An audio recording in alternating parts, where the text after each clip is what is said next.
तो कहानी के शुरू में हमें दो बच्चों को दिखाया जाता है जिनका इस दुनिया में कोई भी नहीं था। एक आदमी इन बच्चों को खरीदकर अपना गुलाम बना लेता है, जिसके बाद इनकी जिंदगी में और भी ज्यादा मुश्किलात आ चुकी थी। इनकी जिंदगी गुजर तो रही थी पर बहुत ज्यादा इन पर जुल्म किया जाता था। इनसे वो आदमी हर किस्म का काम करवाता था। उन दोनों बच्चों की जिंदगी मुश्किल तो थी पर दोनों एक दूसरे का ख्याल रखते थे और उनके ख्वाब सोच सब एक जैसी थी और बड़े होकर एक अच्छा जनरल बनना चाहते थे। ये लकड़ियाँ काटते और उन्हें जमा करते थे, फिर जिसके बाद वो उन्हीं लकड़ियों से लड़ने की प्रैक्टिस करते और कई सालों से वो एक साथ ट्रेनिंग कर रहे थे। वो लड़ने की प्रैक्टिस इसलिए करते थे ताकि वो एक अच्छा सिपाही बन सके और अपनी लकड़ी से बनी हुई तलवारों का इस्तेमाल भी बहुत अच्छी तरह से करने लगे थे। एक दिन जब वो ट्रेनिंग कर रहे थे तभी वहाँ पर एक जनरल आ जाता है जो इन दोनों को लड़ते देखता है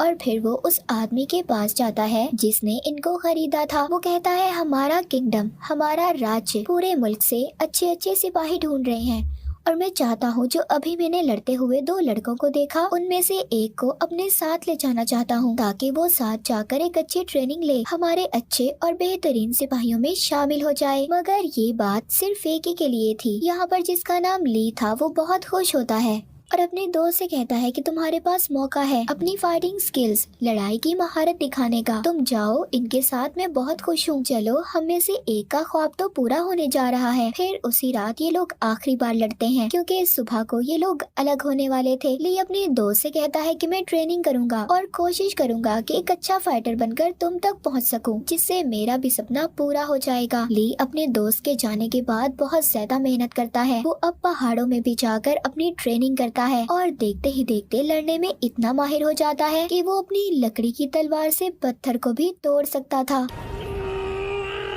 एक दिन जब ली अपनी झोपड़ी में आराम कर रहा था तभी उसका दोस्त इसके पास आता है जिसकी हालत बहुत खराब थी। वो मरने ही वाला था। उसका दोस्त बताता है कि किंग के भाई ने उन्हें मारने की कोशिश की और जब किंग के भाई के साथी किंग को मारने आए तो उन लोगों ने मुझे वहाँ का राजा समझकर मुझ पर हमला कर दिया। ली का दोस्त मरते हुए उसे एक नक्शा देता है, कहता है इस नक्शे की मदद से तुम आगे गांव में जाओगे जहाँ पर तुम्हें आर्मी मिलेगी जो तुम्हें एक फाइटर बनने की ट्रेनिंग देंगे। इतना कहकर उसका दोस्त मर जाता है। ली अपने दोस्त की बात सुनते ही गांव की तरफ भागने लगता है जहाँ पर रास्ते में कुछ लुटेरे उसका रास्ता रोक लेते हैं। वहाँ पर ली की इतने सालों की ट्रेनिंग काम आती है। एक एक करके ली वहाँ पर सबको मार गिराता है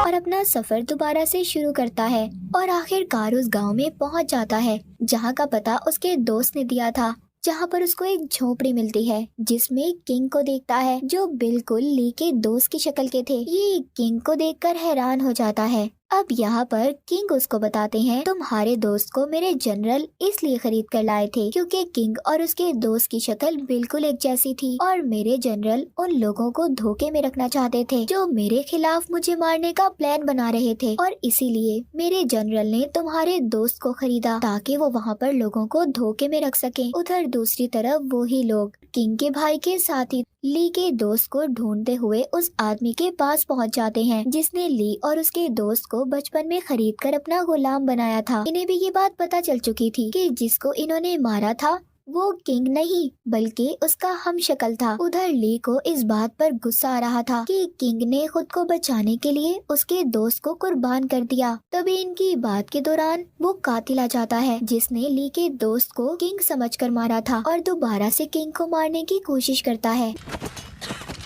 वो कातिल ली को उकसा रहा था कि इस किंग की वजह से तुम्हारे दोस्त की जान गई है, इसको मार दो, किंग ने तुम्हें धोखा दिया है। लेकिन ली उसकी बातों पर ध्यान नहीं देता और उल्टा उस कातिल पर ही हमला कर देता है क्योंकि उसे इस बात पर यकीन था कि उसके दोस्त को इस कातिल नहीं मारा है। ली और कातिल की बहुत लड़ाई होती है और बहुत ज्यादा लड़ने के बाद आखिरकार ली कातिल को मार ही देता है।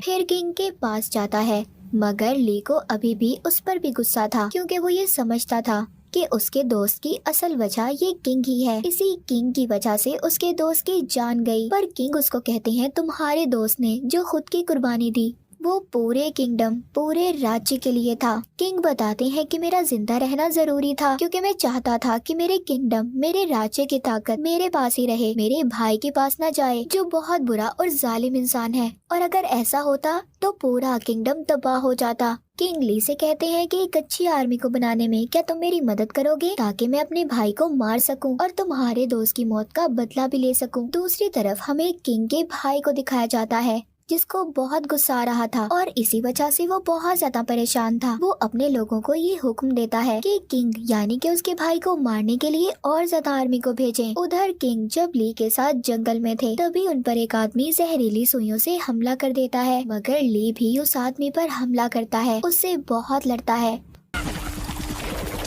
और उस आदमी को मार देता है और उसे मारने के बाद जमीन पर ही गिर जाता है।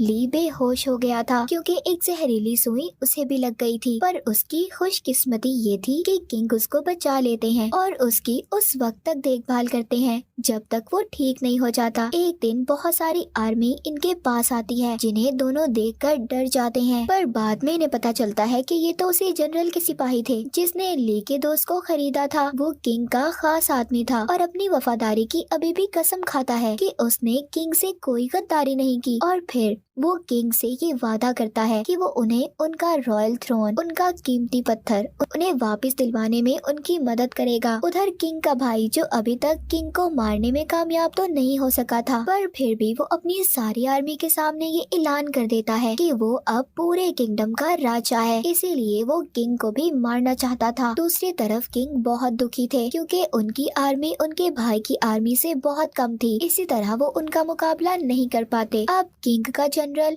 उनको पहाड़ी कबीले का बताता है जिनके पास बहुत सारी आर्मी है, कहते हैं कि हम उनसे मदद ले सकते हैं। किंग भी जनरल की बात को मान लेते हैं और राजी हो जाते हैं। ये सब खतरनाक रास्ते से होते हुए उस पहाड़ी कबीले तक पहुंच जाते हैं जहां पर उनका इस्तकबाल वैसा तो नहीं होता जैसा उन्होंने सोचा था। उनको पहाड़ी कबीले की आर्मी पकड़ लेती है और अपने लीडर के पास ले जाते हैं। किंग जब उनके लीडर के पास जाते हैं तो उन्हें सब बताते हैं कि कैसे उनके भाई ने उन्हें मारने की कोशिश की और किंगडम को भी धोखे से हासिल करना चाहा, पर लीडर किंग की मदद करने से मना कर देता है क्योंकि माजी में पहाड़ी कबीले पर किंग की आर्मी ने बहुत जुल्म किया था, मगर किंग यहाँ पर अपने पिछले गुनाहों की माफी मांगते हैं। ये सब देखकर लीडर मदद करने के लिए मान जाता है। जब वो अपना मास्क हटाकर देखता है तो हम देखते हैं ये लीडर एक लड़की थी और वो किंग से वादा करती है कि वो उनकी मदद करेगी, जिसके बाद ये प्लान करते हैं कि ली को किंग बनाकर भेजा जाएगा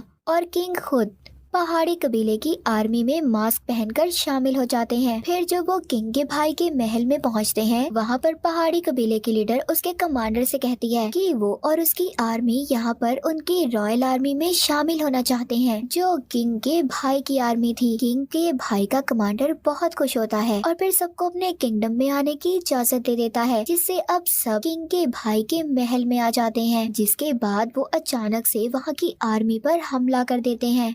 उधर किंग ली और जनरल को खुफिया रास्ते से जाने का कहते हैं और खुद रॉयल आर्मी पर हमला कर देते हैं। यहाँ पर किंग के भाई की आर्मी और पहाड़ी कबीले की आर्मी की जबरदस्त लड़ाई होती है, पर पहाड़ी कबीले की आर्मी तादाद में बहुत ज्यादा थी और लड़ाई में भी अच्छी। इस वजह से किंग वहाँ पर बहुत से सिपाहियों को मारने में कामयाब हो जाते हैं।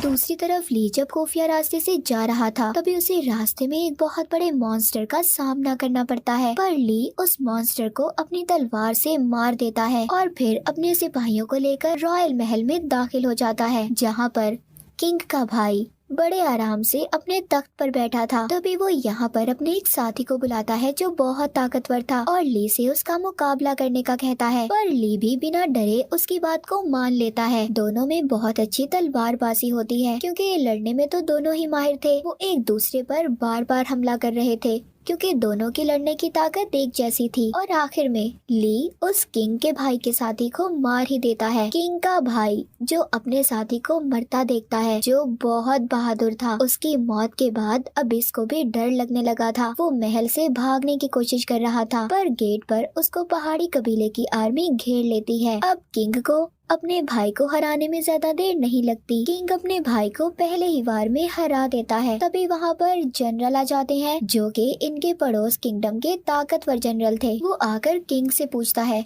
कि आखिर इस जंग की वजह क्या थी। किंग कहते हैं कि मैं अपना तख्त अपने भाई से वापस लेना चाहता था ताकि इसका गलत इस्तेमाल गद्दार न कर सकें। किंग उस जनरल को सारे जापान के किंगडम्स को इकट्ठा करने का कहते हैं ताकि सबको इंसाफ मिल सके। ये बातें सुनकर जनरल किंग का साथ देने के लिए तैयार थी। सब वहाँ पर आर्मी को मारने के बाद अपनी जीत का जश्न मनाते हैं। पहाड़ी कबीले की आर्मी भी हमेशा के लिए किंग का साथ देने के लिए तैयार हो जाते हैं। मूवी के आखिर में पहाड़ी कबीले की लीडर ली को अपनी तलवार देती है। ली की बहादुरी और तलवार के साथ ली अपने जनरल बनने के सफर पर चल पड़ता है जिसके ये बहुत करीब था। और इसी के साथ ये मूवी यहीं पर खत्म हो जाती है।